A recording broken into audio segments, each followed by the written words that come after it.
Hey guys, अगर आप gate 2026 का एग्जाम देने जा रहे हो तो ये रिवीजन स्ट्रेटजी आपको टॉप 100 रैंक में इजीली ला सकती है और ये रिवीजन स्ट्रेटजी हर टॉपर फॉलो करता है। तो आज की इस वीडियो में मैं आपको बताने वाला हूँ कि आपको एग्जैक्ट रिवीजन कैसे करना है ताकि आप अंडर 100 रैंक इजीली पा सके। तो देखो यार, गेट का जो सिलेबस है वो ज़्यादा बड़ा नहीं है, बस क्वेश्चंस क्या होता है कि थोड़े से ट्रिकी आते हैं। ट्रिकी इन द सेंस कि अगर कोई एस्पायरेंट है, वो प्रॉब्लम सॉल्व करने बैठा, अगर वो फार्मूला भूल गया या उसका कॉन्सेप्ट भूल गया कि वो कैसे प्रॉब्लम सॉल्व हो सकता है, तो फिर वहाँ पे डिफिकल्टी आती है कि उससे वो प्रॉब्लम नहीं सॉल्व होगा।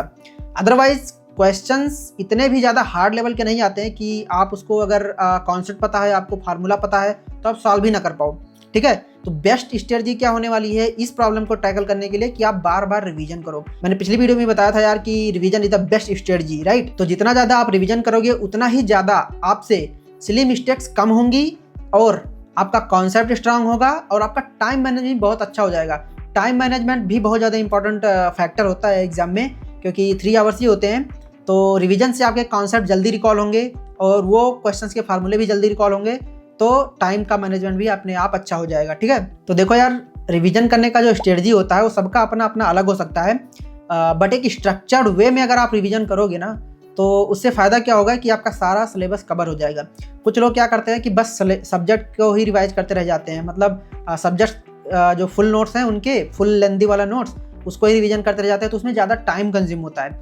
तो उसके लिए आपको क्या करना है कि उस सब्जेक्ट्स के शॉर्ट नोट्स बनाने हैं। पहला काम तो यही करना है कि अगर आपने शॉर्ट नोट्स नहीं बनाया तो ये थोड़ा डिफिकल्ट फेज हो जाएगा आपके लिए, बट उसका भी सलूशन मैं बताने वाला हूँ कि कैसे अगर आपने शॉर्ट नोट नहीं बनाया तो उसको अवॉइड कर सकते हैं। बट अगर शॉर्ट नोट्स आपने बनाए हैं तो ये द बेस्ट स्ट्रेटजी, मतलब शॉर्ट नोट्स लास्ट मोमेंट पे रिवीजन करने के लिए सबसे ईजी होता है, क्योंकि आपको 15 से 20 मिनट होते हैं या आधे घंटे में आप पूरे सिलेबस को खत्म कर सकते हैं एक सब्जेक्ट के।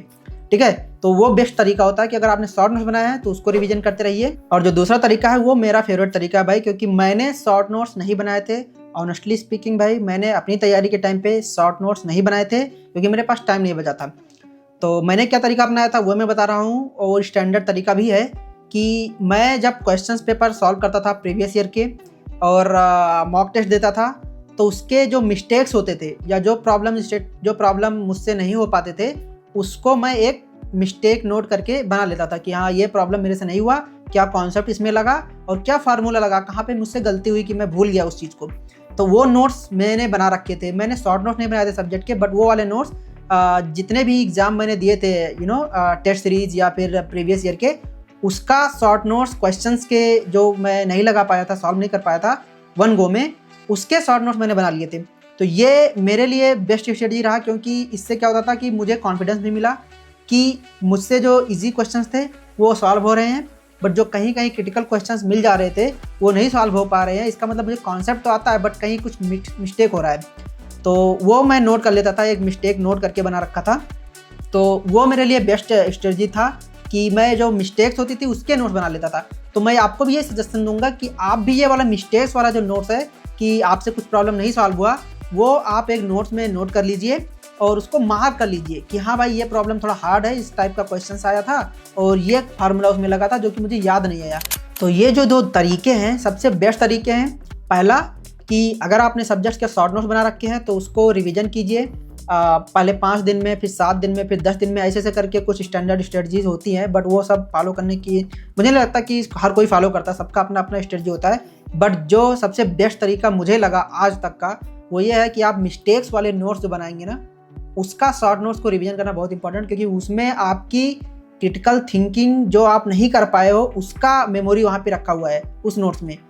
बाकी इजी लेवल के क्वेश्चंस तो आप पहले भी कर रहे थे ना, तो इसलिए मेरा जो सजेशन है वो ये है कि आप जो प्रीवियस ईयर के क्वेश्चन सॉल्व कर रहे हो उसके नोट्स का रिवीजन करो, और टेस्ट सीरीज जो भी दे रहे हो आप किसी भी कोचिंग इंस्टीट्यूट का, उसका एनालिसिस करके हार्ड क्वेश्चंस के नोट्स बना के उनको रख लीजिए और उसको रिवाइज कीजिए regularly in the sense 2-3 days में एक बार एटलीस्ट, क्योंकि इतने ज़्यादा नहीं होते वो, है ना। पूरे एक 3 आवर्स का अगर आपने फुल मॉक टेस्ट दिया तो उसमें मैक्सिमम 2 पेज या 3 पेज का आपको कंटेंट लिखना पड़ेगा, इससे ज़्यादा नहीं होता है। इससे ज़्यादा अगर आप लिख रहे हो तो इसका मतलब आप पूरा कंटेंट, पूरा टेस्ट सीरीज ही लिख रहे हो, तो उसका कोई मतलब नहीं है।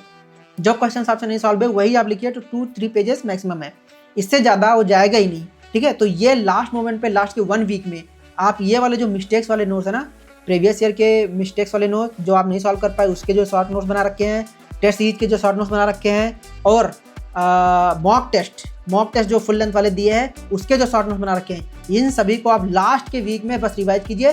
फुल सिलेबस रिवाइज करने का जरूरत भी नहीं है। और अगर आपने शॉर्ट नोट्स भी बना रखे हैं सब्जेक्ट वाइज, उसको भी लास्ट के 1 वीक में रिवाइज करने की कोई ज़रूरत नहीं है। यही जो प्रीवियस ईयर टेस्ट सीरीज और मॉक टेस्ट के शॉर्ट नोट्स आपने बनाए हैं, ये इनफ है। ठीक है, तो ये सबसे बेस्ट तरीका है जो मुझे लगता है। और अगर आपको भी यही लगता है तो आप वीडियो को लाइक कर दो एक बार, और चैनल को सब्सक्राइब कर लो, क्योंकि और भी वीडियो आने वाली है गेट के रिलेटेड, और बहुत सारे मॉक इंटरव्यूज़ में लेके आने वाला हूँ अपने दोस्तों के साथ वहाँ पे मॉक इंटरव्यूज़ करके। तो आपको आइडिया लगेगा कि IITs में, ISC में या फिर NIT IIITs में लाइफ कैसी होती है लोगों की। ठीक है, तो सब्सक्राइब